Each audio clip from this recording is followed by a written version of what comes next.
అండి good morning. ఎలా ఉన్నారు? బాగున్నారా? నేను కూడా చాలా బాగున్నానండి. వీడియోలు పెట్టలేదు కదా, ఇప్పటి నుంచి అయితే పెడతానండి. పెసరట్టు కోసం నేను ఇవి నానేసుకున్నానండి. రాత్రి ఒక గ్లాసు స్టోర్ బియ్యము, ఒక గ్లాసున్నర పెసరపప్పు అండి.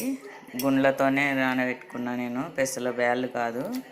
దాంట్లో కొంచెం అల్లం ముక్క, కొన్ని పచ్చిమిరపకాయలు వేసి మిక్సీ పట్టుకుంటున్నా అండి. ఇలాగా అట్టే వేసేటప్పుడు చూపిస్తాను ఎలా వస్తుందో. పట్టి పెట్టుకున్నానండి.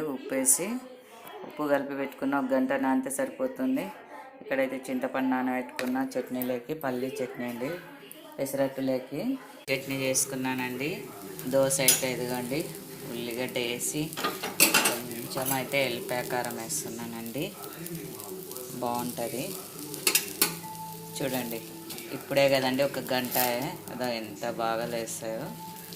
బాగుంటుందండి. ప్లీజ్ అండి సబ్స్క్రైబ్ చేసుకోండి, నా ఛానల్ని షేర్ చేయండి, లైక్ చేయండి.